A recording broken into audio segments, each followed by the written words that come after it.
Good afternoon, good morning, good evening. I've covered all the time zones now. Welcome back to Print Island and to the Lighthouse with me, Richard Askam. As you know, I am your Lighthouse keeper, and I get to invite all sorts of wonderful people to join me in the Lighthouse, and today is no exception, and he's completely beaten me on the beard front. I tried this morning, but no, couldn't grow it quick enough. Eric Vessels, you are the king of beards. Goatees. I can't really. My full beard is really awful. That's why I have a goatee. I've shaved everything but what grows well.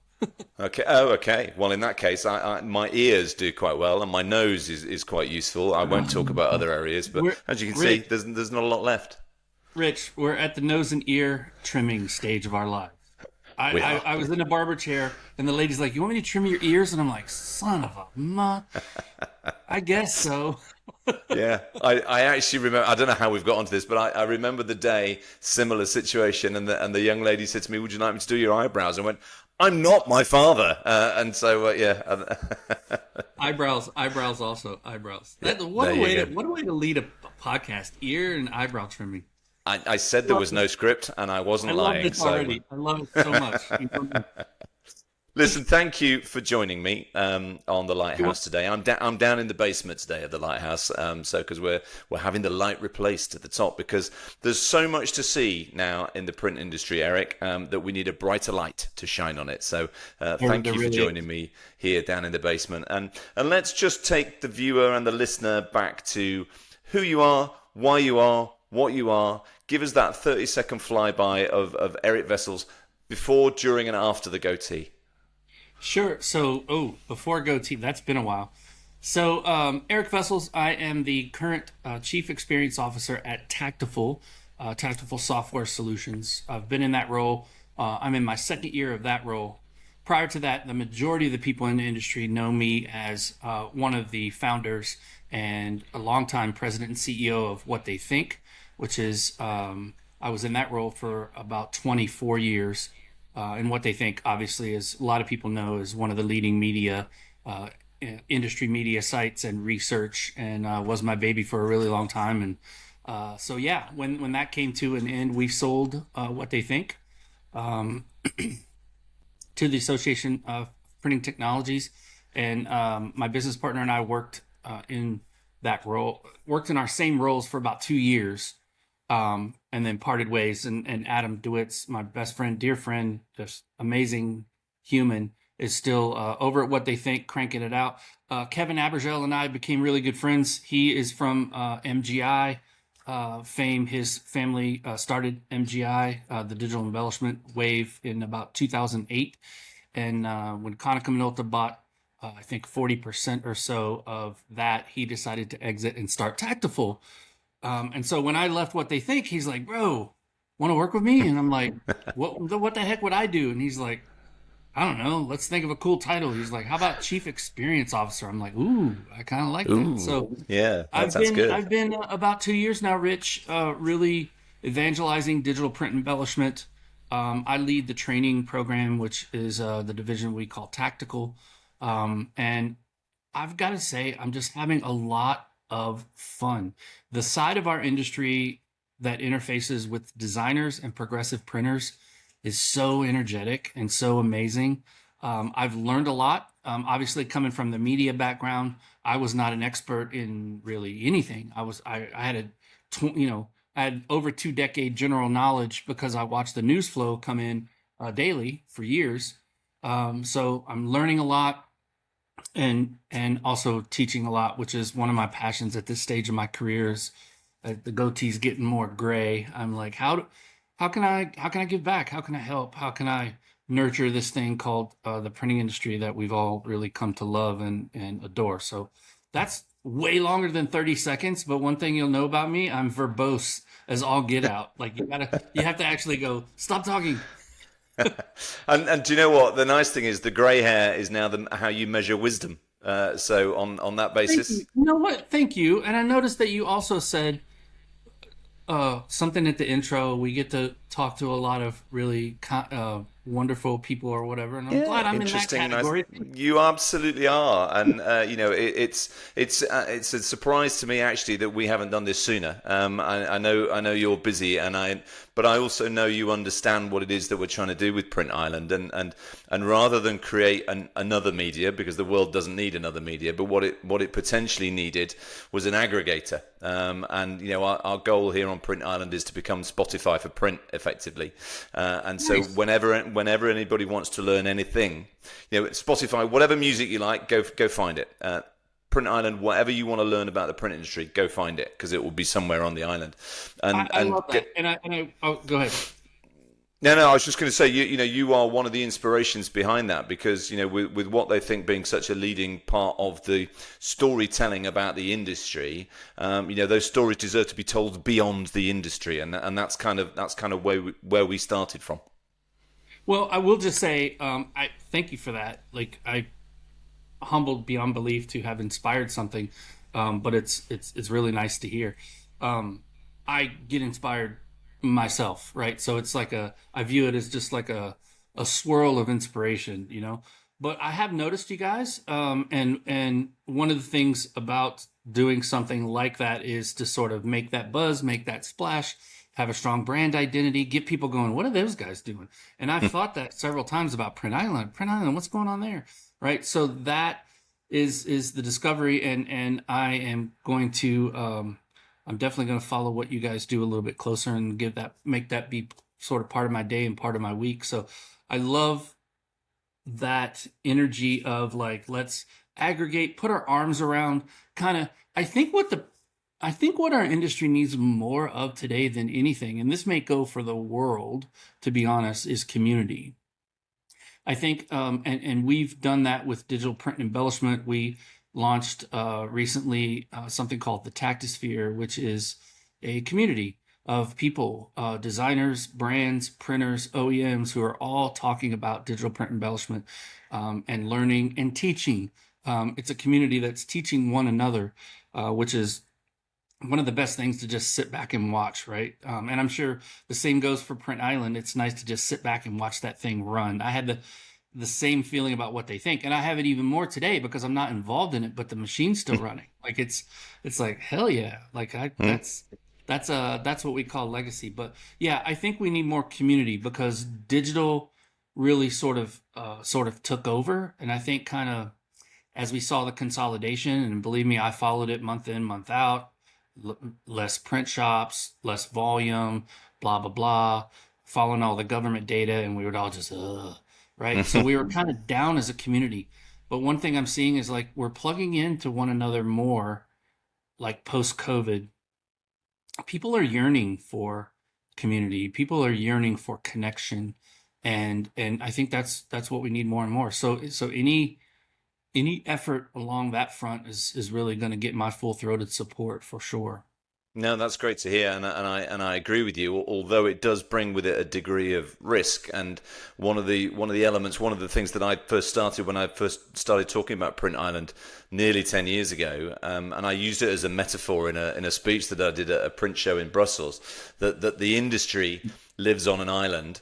And everybody knows everybody on that island, and everybody talks to everybody on that island, but it's never left the island. And I use this whole metaphor that actually the rest of the world that needs to know how good the industry is needs to know how good the industry is. So the downside, and I'm being devil's advocate here, Eric, the downside of community is that it only looks inward. As long as that community has the capacity to look outward and communicate accordingly, then that's the ball game, right? Oh, 100%. And I think you're spot on with the analysis of being a bit insular, and inward looking and kind of on an island. And I'm actually working on a secret project right now, that I just did a ton of work last. I was up till 2 a.m. That's how my creative brain works. Like, I'm not normally a morning person, but man, if you get my brain going around 11 o'clock at night, good luck for sleeping. But But the idea around it is that we've got to kind of plant a stake in the ground as an industry and say, no, we're not going to get beat down.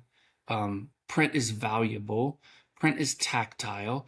Print beats digital in so many ways, but we're trying to compete with digital, and that's not the war. That is not the battle that we should be fighting. Because guess what? We can't beat digital for certain things. What can't we beat it for? Speed. No way. right? Just look at what they think. Like when we Mm. launched What They Think in 1999, the primary mode of getting information was waiting 30 days and getting a magazine, right? It was print, right? And ironically, what did we do? We came in and said, well, we're going to send out a newsletter every day that talks about what's Yeah. happening. You don't have to wait 30 days. Just wait till tomorrow. And everybody in the industry in the first 2 years, Rich, was just like, nobody wants news about the printing industry every day. And we're just like, okay, we'll see. And Yeah. now, fast forward, if people don't get information and news about their industry every day, they're like, what's going on? Yeah. Right. Yeah. Yeah. So but that's digital, and that's okay. Right. So don't compete on that speed of digital, that traceability of digital, that everything's tagged and all the metrics are there.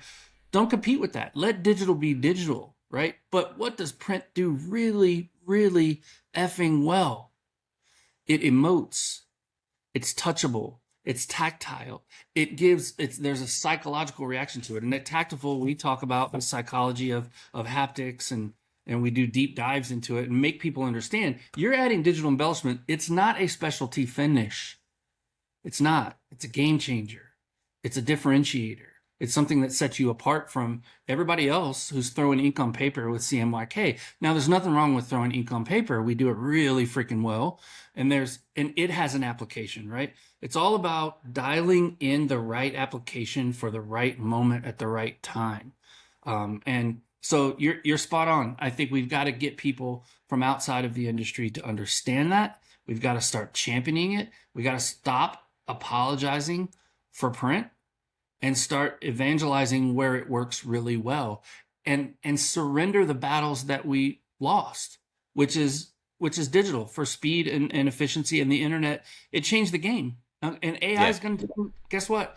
AI is changing the game all over. There's going to be things that we're going to have to surrender there, but fall back on those things that print is damn good at and has been good at for centuries. And I agree entirely. And I think one of the sort of the difficulties to a certain extent is having people see print. And what I mean by that is, from a very early age, from the earliest age that you can remember with kids, we give them books, we give them things, we can colouring in. All of the time that they're putting ink on paper, it becomes very normal, very natural. And as a result, it becomes part of the fabric of what they know, and therefore they don't see it particularly. So, and then the new shiny things come along, like new shiny digital things and new shiny AI things, smartphones and all of that kind of stuff. People see that because it's new. Print has been around forever, and it's been around in everybody's lives forever, and therefore it's not at the forefront of your imagination when you're looking for something new. One of the jobs of work, I think, for the industry is not to have this ridiculous repetitive debate about whether print is dead, is to make the point that print is different. And if we can do that, then I think we're at the races. You you're so right. I did a LinkedIn piece pretty recent, not that long ago, that was just saying stop saying print is dead, right? Because like the more when you say print, no, stop saying print is not dead, right? Because it's like it's like I forget the guy. I'm blanking on the guy. He wrote a political book of Don't Think of an Elephant, right? Yes. And he was talking about how to reframe the narrative. And if you say the negative, it puts in people's mind. So as soon as you say print is not dead, people go, wait, is print dead? Yeah, I didn't know it was. Is it? Yeah, exactly. Maybe Yeah, it is. Why are you defending it? Me think you doth protest too much, right? So you're absolutely right. Print is different. And that's exactly what I'm talking about. Just stop defending the indefensible. Right? Everybody sees that print is not dead. You talk about kids. One of the things that we do in some of our trainings, and our Kevin Abergel, our founder and CEO, and myself do these little dog and pony shows. Like we'll go to an open house or an event or whatever and talk. And one of the things he does is he plays a video of his 4-year-old son at a toy store going down an aisle, and he says, pick out whatever toy you want. How does that kid explore those toys? He touches everything. Touch is our first touch is the first thing that we do. It's like the native sense of like figuring things out. You want to touch it or whatever. Then you might want to smell it, and that's another evaluate. You're obviously looking at it with your eyes. That's inherent in us as human beings. And digital can't compete with us there, Yeah. Rich. It's game over. You can't touch digital. And I would argue that we're in a frame of time, especially post COVID, when people burned out on digital, man. Burned out because we were all at home. Now we got some good things. We got Hmm. technology like Riverside. We got Zoom. We got the ability to connect. You're in the UK. I'm in the US. We're 6 hours apart, but we're here. We're connecting. Beautiful digital connection that we're having. Right? Don't compete there. Is what I'm arguing. But Mm. digital cannot compete with touch. It never will. It just never will. No matter how many e-papers that they come up with or blah blah. So that's digital trying to be us, right? So lean into that value, man. And digital embellishment offers us a really unique opportunity to add that sense to CMYK prints, right? Mm. So take what we know, which is creating beautiful, visually stunning print work. We got that nailed. So many technologies do it. You see it. It's beautiful. It's all over the place. It's all over my office right now. Add to that some foil. Add to that some varnish. Add to that, other technologies, other embellishments that not only catch the eye but make you want to go, well, wait a minute. Cool. Look at the back of Mm. that, right? Feel it, touch it, and Yeah. then when people grab my business card, like I just watch them. We call it pet the print, whatever. But I just watch them. Like they don't really look at it first. They like I hand it to them, and they're like, "Oh," and then they read it. So I would argue that we're in a good spot. We've got the Mm. technology to impact people on a deep emotional level, and we just have to lean into it and do it. It's actually a beautiful time, I think, to be in the printing industry with the technologies that we have. And I think we got to stop fighting the speeds and feeds battle, and start fighting the hearts and minds battle, because that's And really and where things are at. and that's why the communication externally needs to improve. And there's a because everybody that I've had on Print Island over the last 12 months, we've all agreed in the same thing, that we need to get better at telling other people, because it's the other people that will buy the things that we all know that we're capable of. And that's the bit for me. And I know there's an awful lot of people out there. There's an awful lot of media outlets out there, but they do tend to report in rather than tell out, to the 100%. world. So if we can breach that, it's what we're trying to do here on Print Island. Then I think we've got half a chance. Well, I would make an argument, Rich. I'm not so sure it's all tell.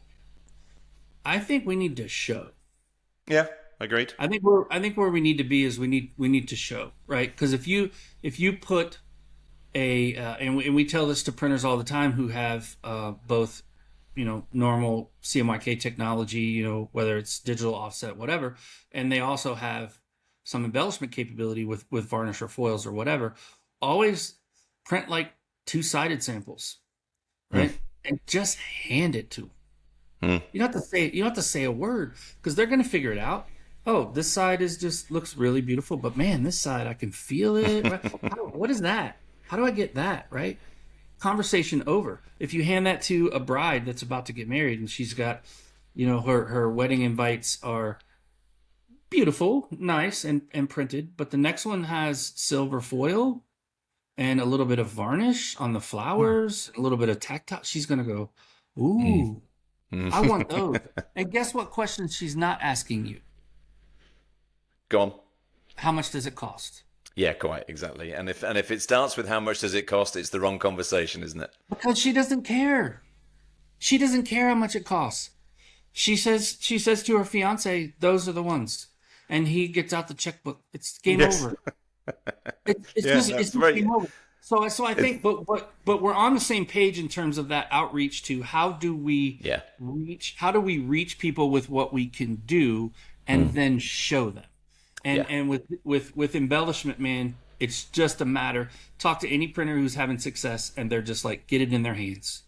And And the I think comment Sorry, Eric. There's a gap there, isn't there? Again, because once again the industry tends to have trade shows and talks to trade about things. I think there's a gap here in the market for a consumer print show. The same way that electronics do this. If you want people to buy things, you have to show them what those things are.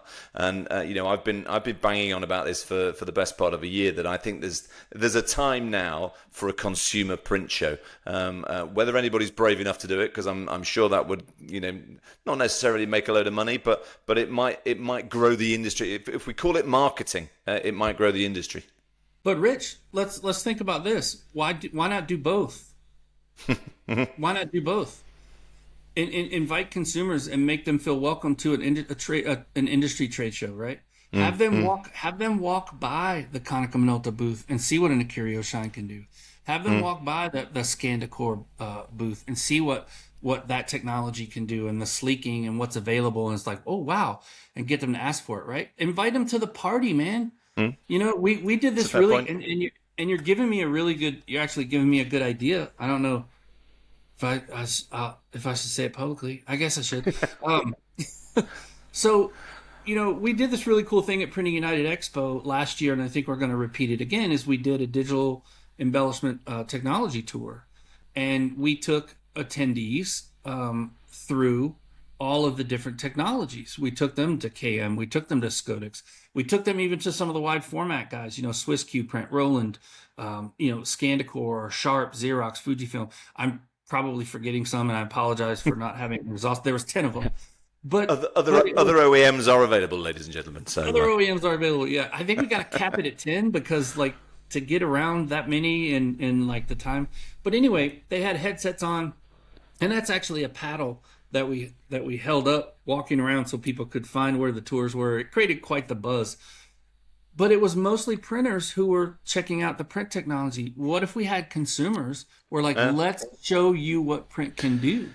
But I think I agree. However, it would have to be styled in a way so that the consumer is seeing what it makes, not how it's made. Because let's be honest, none of us really care how things are made. It's only the manufacturers that care how things are made. The consumer, it's a bit like electricity, right? I have a light switch behind me, about there. I don't really care how it works. I only care that it works. So there needs to be the way that the event would need to be styled. Because we get too caught up in, what do you call it? Feeds and speeds. I love that. Nobody cares about that in the real world. So it would need to be the product that we're showing them. Absolutely, but think about it this way: if you were able to pull that off, such that the consumer felt like they were in Willy Wonka's studio, in his factory, right? That's fascinating. Yeah. Do I really care how chocolate is made? Not really. I just want the chocolate. It's really yummy. But there's something fantastical about knowing how it's made. Yeah, and all the things. interesting. It's like, whoa, have a wonder about it. Hey, this over here is this machine, but don't worry too much about it because here's what it produces. Yeah, so yeah. you're right. And again, it goes back to show, don't tell. Yeah, so exactly. you would have to fashion it. You're spot on, by the way, in terms of don't focus on the machine, focus on the output. Because we teach this in our boot camps as well, is the end customer, you're not selling them foil, you're not selling them varnish, you're not selling them 38 microns of raised blah blah blah blah. They do not care. You're selling them awesome. You're selling them holy cow. You're selling them wow. I want that, right? That's what they're asking for. So printers that are like, oh, they're not asking for digital embellishment. Well, of course they're not, right? They're also not asking for all the other technical terms that we use in our insular little world to produce it, right? Save that shit for your shop. Yep. How you talk outwardly is like, this is awesome. This is going to lift your response rate in your direct mail. This is going to make your packaging sell more product. This is going to really please the bride. Sell the there outcome. you go. Yeah, do you know what? That should be the slogan, shouldn't it? How do we please the bride? That should be the slogan. Yeah. So the bride is the end consumer. Yep. Right. And we are the fiance, so we have to. There we go. And I've just had an idea, which I'll give you for free. Wait. Taktiful. Do you want to? Oh, it's about Taktiful. I was going to say don't. Yeah. No, This no, is no. So public. We're recording this, so I've already given away some ideas. no, that's fine, and I'm gonna give one back. So this autumn for Printing United Expo, you should do a golden ticket. Hide it in something so that people get the golden ticket, and then they can come to Willy Wonka's Chocolate Factory / Printing United Expo and Oh, see how the chocolate is made. So there you oh, go. You can have that one for free. I love that. Well, to be fair, I thought of the Willy Wonka analogy. Fair enough. Okay, this is called collaboration, Eric. This is how it This is works. it's called iteration, baby. Like your ideas stacked upon ideas stacked upon ideas. Exactly. I love it. Exactly. I love it so Yeah. much. I love it. So listen, we're running out of time, and I haven't even asked you about your We're view running of out the of industry time. yet. Rich, Yeah, this is all I know. digital. Yeah, This is all I know. digital. I There's know. no It's sad, date. isn't There's it? no time. Time is a construct. It's a figment of your imagination. Thank you. We're getting into some kind of concept album now that we shall write together. But I did want to get your views on really what sort of almost like the state of the union. What do you feel like the industry is looking at in 2026? It's been a tough few years since COVID, and tough, almost too much, tough, not enough. What do you see from your position at Taktiful looking forward for the rest of this year? So I think it's going to be tough. I mean, we've got a lot of macro pressures. We've got a lot of geopolitical pressures, obviously, clearly. Um, we've got, rising energy costs, passing along additional costs, all the things. But that's life. I think the industry is probably still going to consolidate. I don't know that we've shaken out everything, but I see it also finding this steady state of, and I've seen these progressive printers, the ones who are successful are the ones who get the ideas that we talked about earlier, which is print has its place. Let me do that and not worry about everything else and not apologize and go after higher margins. I think more printers are going to get more and more out of the commodity game and get into the value game, because I think that's really where the money's at. Digital embellishment is right in that sweet spot. I always say we're in the value era. And the reason Hmm. we're in the value era is because there's not a Scodex on every corner. There's not an Acurio Shine on every corner. There's not a Duplo device or Scandicore or name all the rest. Um, and because there's some scarcity there, there's an opportunity for printers that start to learn how to market it, how to design, how to sell it, how to produce it. Um, and those are going to be the ones that continue to win, right? I think we're going to see more digital technology driving print demand. Um, you see what Canva has done with connecting with HP, and they're driving a lot of demand for Indigo because people can just be like, I want those printed. Oh yeah, cool, do it. And it gets routed, through their print OS system to a printer nearby and gets shipped to them, and nobody knows the difference, right? Mm-hmm. Gelato, same kind of thing, building that network. I see more of those types of networks that are consumer facing that are going to drive demand for print on the back end, right? So I think the future really is, you're either one of two paths for you as a print service provider is going to lead you to success. One is a solid base of clients and customers that have repeat business that you have a really good relationship with, and it's not commoditized. So you're not, RFP'd to death. You're not one of five that are bidding for a job and it's going to be a race to down to zero. Mm. Or you're going to be really damn good at workflow and production, and you're going to plug into a network that drives the demand, and you don't care where it comes from. Mm. I think that feels like where things are headed to me, because as we continue to get into AI, tools are making it easier and easier for dummies like me to do whatever design. Like, I'm not a design person, but man, with some of the But tools, you don't need to be, and that's you don't need yeah, to be these days, do you? And in many no, ways, the old law of economics has changed from supply and demand to demand and supply. And mhm. if you get on the right side of that as a print business, and the world of print on demand is now normalized for consumers. We expect it today. You mentioned 30 days earlier on in the podcast, and it's like I can remember those days, and I can remember when Baffling. it came in 27, and you went woohoo, So but now if it's not there in 27 minutes, it's like, where is my order? order. So you Yeah, know, the world has changed. I think the industry and the winners in the industry are the ones that will see that the need to change is greater than most.